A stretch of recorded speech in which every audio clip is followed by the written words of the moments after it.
शिवाय. अवधूत चिंतन श्री नरसिंह सरस्वती स्वामी महाराज की. नमः पार्वती पते हर हर. श्री विमलेश्वर भगवान की.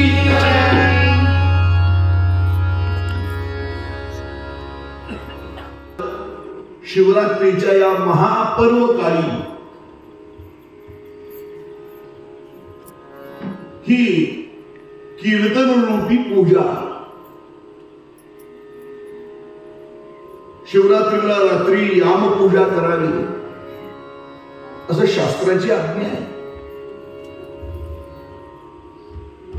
तर आज जो असतो गर्भागृह, त्या गर्भागृहाला अर्चा मंडप म्हणतात. त्याला काय म्हणतात? अर्चा मंडप. जिथं पूजा अर्चा चालते त्याला अर्चा मंडप म्हणतात. आणि हा जो आहे याला चर्चा मंडप म्हणतात. चर्चा म्हणजे घरातली नाही बरं का. ज्याची अर्चा करायची त्याची चर्चा जिथं चालते त्याला चर्चा मंडप म्हणतात. आणि आज महापर्वकाळ हा असल्यामुळे शिवरात्रीचा त्या भगवंताविषयी त्याच्या स्वरूपाविषयी आपण यथाशक्ती यथामती, कारण आपली यामुळे नाही मी बोलत, संत प्रयोग करतात, शब्द वापरतात, आम्ही नाही बोलत. देव बोलवितो. बोलविता धनी वेगळाची. त्याच्या प्रेरणेनं, त्याच्या कृपेनं, तुम्हा सगळ्या श्रोत्यांच्या आशीर्वादानं, श्रोते तुम्ही जगदीश मूर्ती जी काही स्फुरेल ती भगवंताची पूजा ठरावी.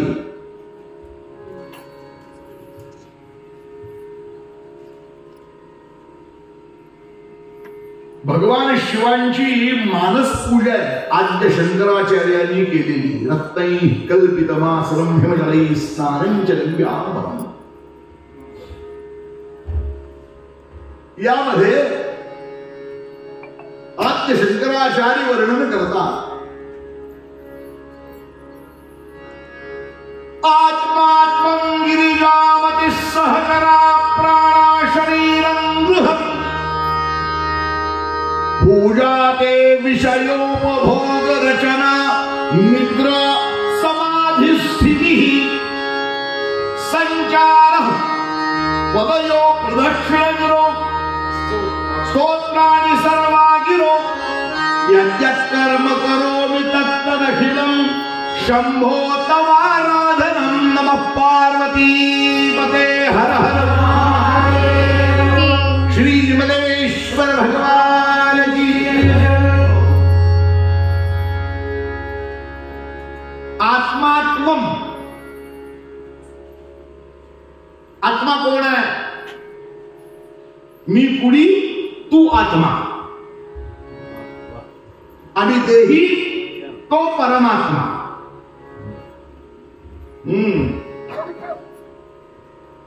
गिरिजामती पार्वती. सहचराः प्राणाः.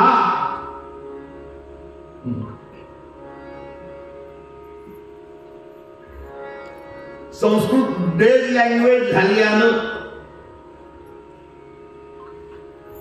आपल्या जवळचे पावसचे स्वामी स्वरूपानंद हिने एक सुंदर अभंग लिहिला. साधा सोपा, सगळ्यांना कळेल, समजेल, पटेल असा अभंग. जणू काही या आचार्यांच्या मानस पूजेचाच तो अनुवाद ठरावा. जसं संतांचे तुकारामांचे अभंग म्हणजे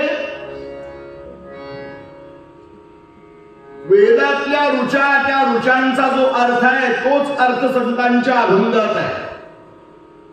म्हणून ते विनयानं पण ठामपणानं बोलले. ठामपणानं बोलायला सुद्धा चढेल आवाज पाहिजे असं नाही बरं का. तो सुद्धा विनयानं बोलता येत.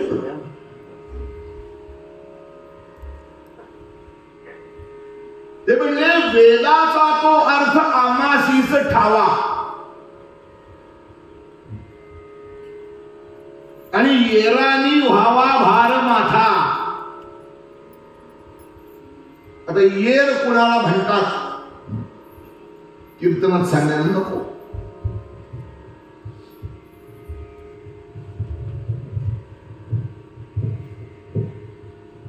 काय आहे प्रेमाविण भजन. सकाळी तुमच्या बुवानी काय सुंदर भजन केलं. ते गावचेच आहे.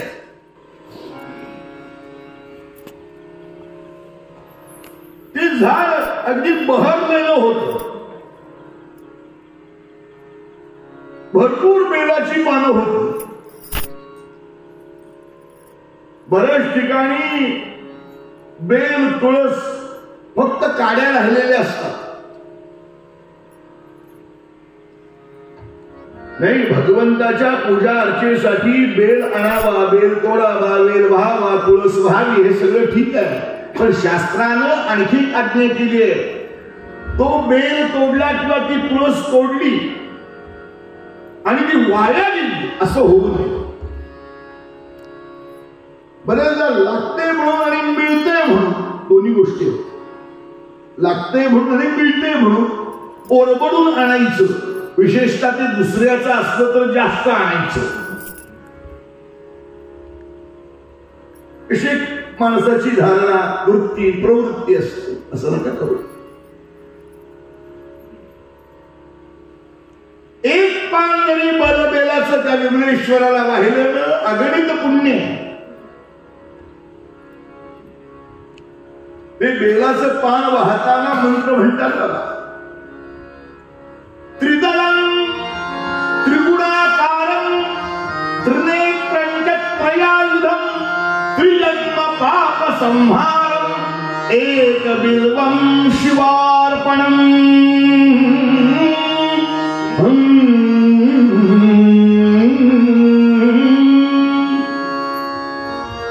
त्रिदलं त्याला 3 बेल असतात.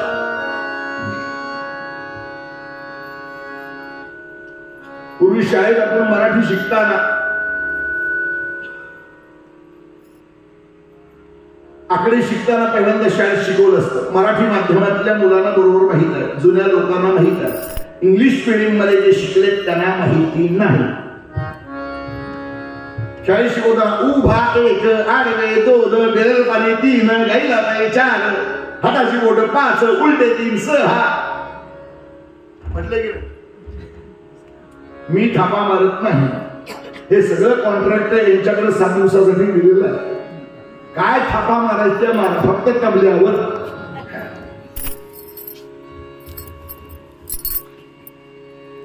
बेलाला पानं 3 असं म्हटलं नाही आपण. आता काही काही ठिकाणी 5 पानाचा बेल असतो. 5 पानाचा कुठलाही मला माहित नाही. पण त्याला 3 दल असतात. त्रिदलं त्रिगुणाकारं त्रिनेत्रं च त्रयायुधं म्हटल्यानंच आपल्याला अर्थ लक्षात येईल. त्रिजन्म पाप संहारं. एका जन्माचं नाही, 3 जन्माची पातक 1 बिल्वपत्र अर्पण करण्यानं ती नाहीशी होतात. तेवढं 1 बिल्वार्पणाचं पुण्य आहे. 1 बिल्वं शिवार्पण. तर ते ज्या बेलाच्या झाडावर हा व्याध बसलेला होता ते तर पानानं लगडलेलं होतं. झाडावर चढला खरा, पण समोरचं काही दिसेना. दिसेना म्हटलं त्यानं काय केलं, 1 पान काढायचं आणि खाली टाकायचं.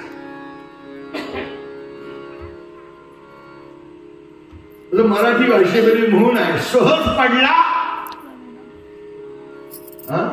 आणि दंडवत घडला. म्हणजे खाली कधी वाकून नमस्कार केला नाही. माणसांचा ताठरपणा देवळात सुद्धा असतो.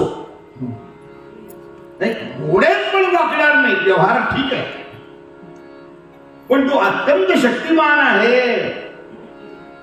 त्याच्या कृपेनं जीवन चाललेलं आहे. त्याच्या पुढे तरी नतमस्तक व्हावं, लीन व्हावं, शरण व्हावं, त्याला तरी साष्टांग नमस्कार घालावा. पण देवळात आला आणि ठेचकून पडला. आता पडल्यावर फजिती झाली म्हणायचं नाही, दंडवत घातला देवाला. तसं यानं सहज पालखाली टाकायला सुरुवात केली. ज्या ठिकाणी बेलाचं झाड होतं तिथं खाली अत्यंत पुरातन असं भगवान शिवांचं लिंग होत, शिवलिंग. ते प्रत्येक पाल भगवंतावर पडत होतं. एक एक बिल्व भगवंताला अर्पण होत होत. सहज जसं अग्नीवर कळत पाय पडो किंवा नकळत पडो भाजल्याशिवाय राहील का? तो कळून पडू दे किंवा नकळत पडू दे, विस्तवावर पाय पडला की भासतच. तसं कळत नकळत जरी सेवा घडली तरी त्याचं पुण्य आहेच हे लक्षात घ्या. आपण प्रवचनामध्ये महाराजांच्या तोंडातनं अजयमेळाची कथा कदाचित ऐकली असेल. पोराचं नाव नारायण. नारायणाला म्हणजे पोरा, पूर्वीच्या काळामध्ये पोराबाळांची नावं देवाची ठेवायची हो. चिंटू, पिंटू, बंटू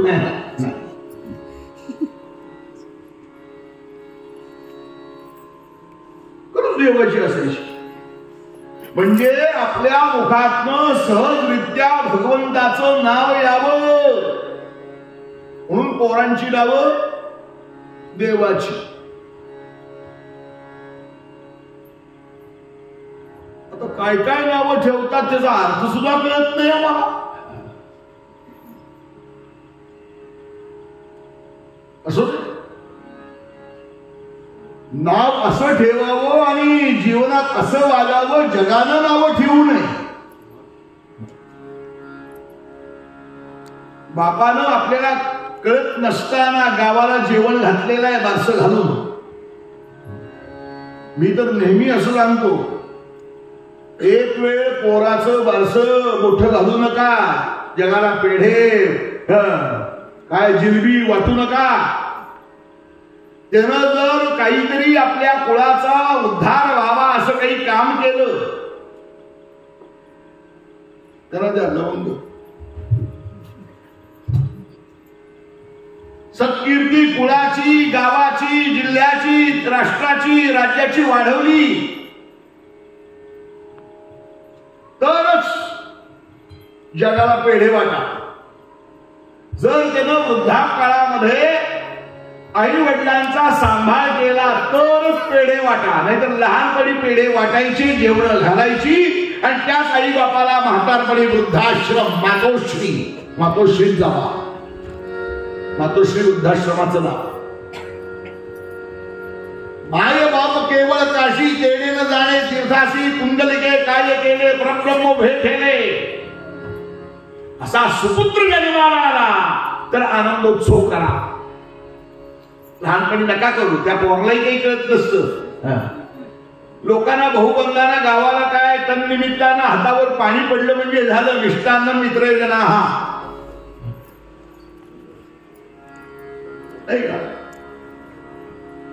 मरावे परी कीर्ती रूपे ओरावे असं काही कार्य घडत असेल तर निश्चित करा आनंदोत्सव.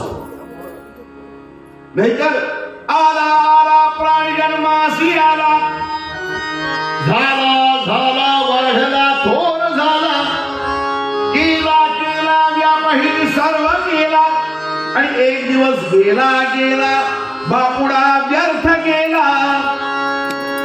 नमः पार्वती पते हर हर हर महादेव. गंगा भांड तुमच्या पशीच ठेवा.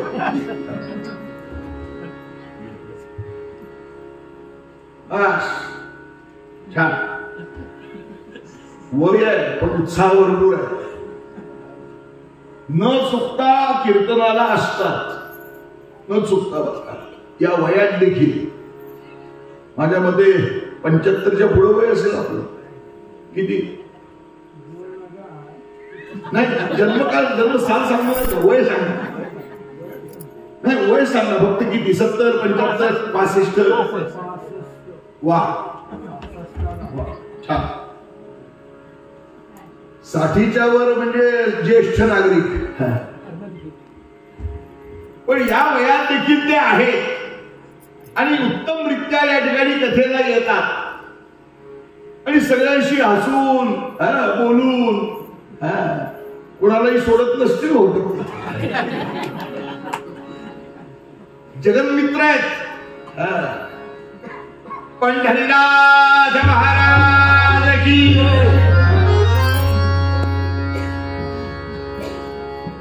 सांगायचं कारण या व्याधाला कळत नकळत त्याच्याकडनं कर्म घडलं. जसं अजामिळानं आपल्या मुलाला हाक मारली, नारायणा ये. विष्णुदूत आले न्यायला अंतकाळी.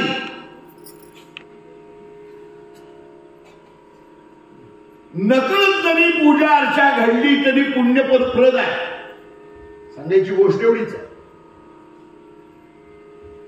असंख्य बिल्वपत्रार्चन त्या शिवपिंडीवर झालं, अगणित पुण्य जमा झालं आणि त्या व्याधाला समोरचं सगळं दिसायला लागलं. पण हे अगणित पुण्य म्हणजे शिवरात्रीची दिवस होता, तो पर्वकाळ होता.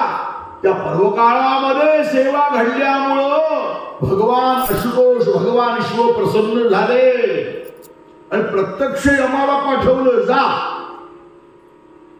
त्याला काहीतरी वर देऊ नये, काय पाहिजे बघू नये.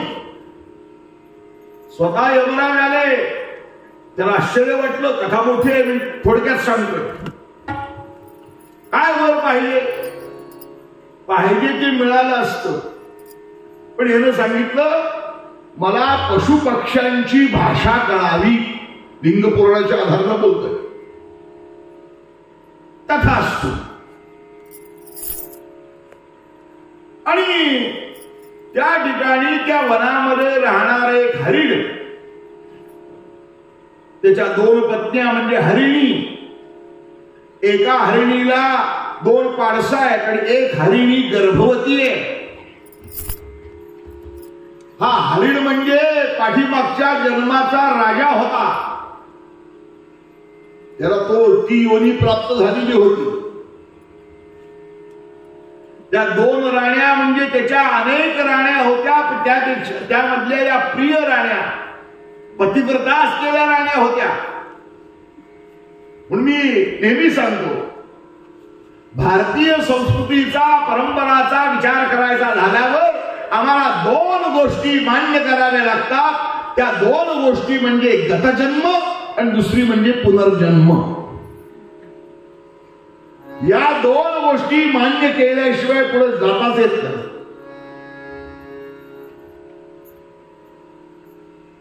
आणि यानं जाळं लावल्यानं त्या जाळ्यामध्ये तो हरिण सापडला.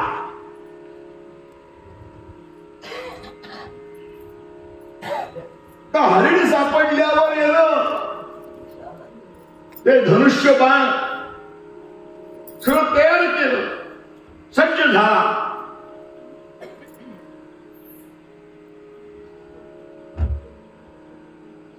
पण त्याला ती पशुपक्षाची भाषा कळण्याचा वर मिळाल्यामुळं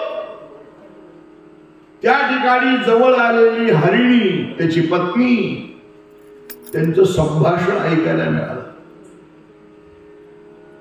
तो जो हरिणी बोलत होती हे साधं बोलणं नव्हतं. त्या हरिणानं हरिणीला, पत्नीला सांगितलं, मी या जाळ्यात सापडलोय, हा माझा प्रारब्ध भोग आहे. लहान लहान पाडस आहेत, तू इथं थांबू नकोस, तो व्याधी तुला मारून टाकेल, मलाही मारेल, तू आता घरी जा, त्या लहान लहान पाडसांना दूध पाच. ती म्हणते, नाथ तुम्ही धर्म संकटात असताना मला घरी जायला कसं सांगता? मी तुमच्या जीवनाशी एकरूप झालेली आहे. जी तुमची गत होणार तीच माझी गत व्हायला पाहिजे. मी कुठेही जाणार नाही, मी तुम्हाला सोडून जाणार नाही.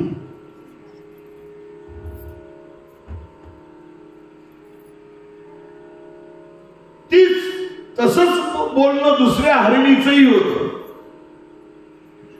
सगळा हरिणी परिवार एकमेकावर प्रेम करणारा होता, पण त्यांचं बोलणं हे तत्वज्ञानाचं होतं.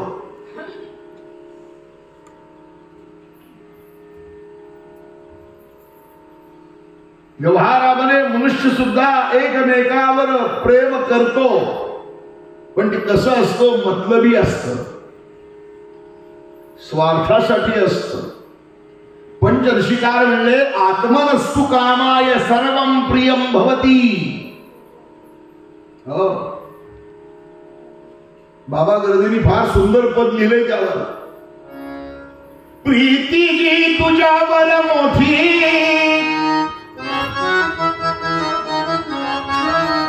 प्रीती जी तुझ्यावर मोठी, ती सर्वही आपुल्यासाठी साचकी.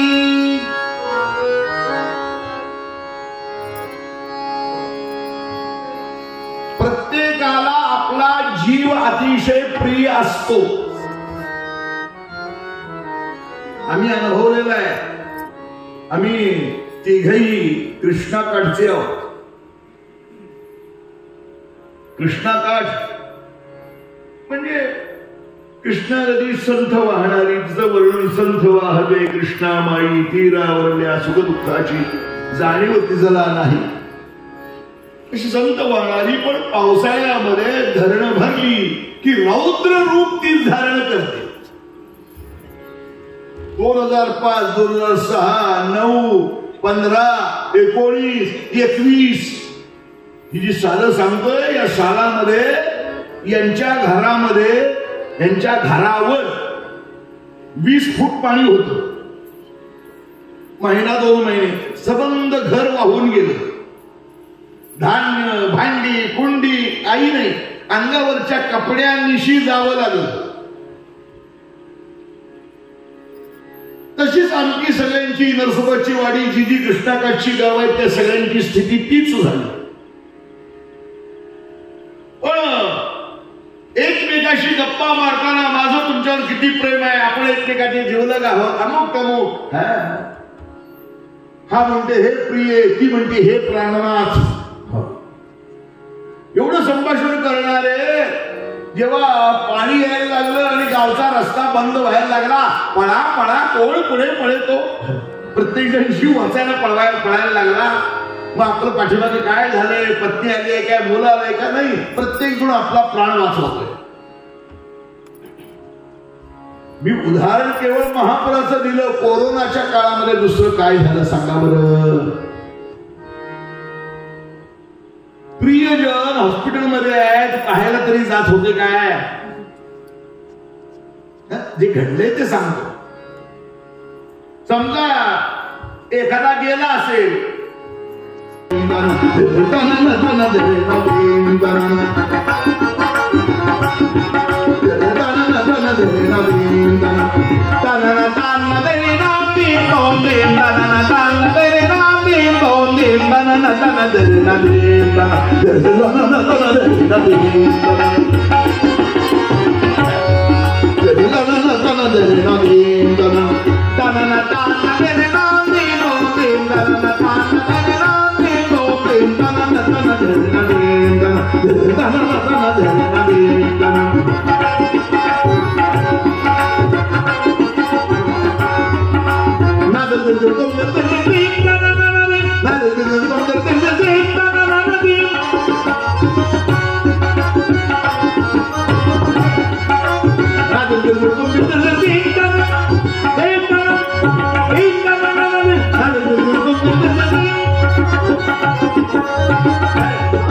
चिदानंद शिव सुंदर तेजी चिदानंद शिव सुंदर तेजी चिदानंद शिव सुंदर तेजी चिदानंद शिव सुंदर तेजी चिदानंद शिव सुंदर तेजी पावन तेजी तू मूर्ति पावन तेजी पावन तेजी पावन तेजी पावन तेजी पावन तेजी पावन तेजी पावन तेजी तू मूर्ति जय गंगे भागीरथी जय गंगे भागीरथी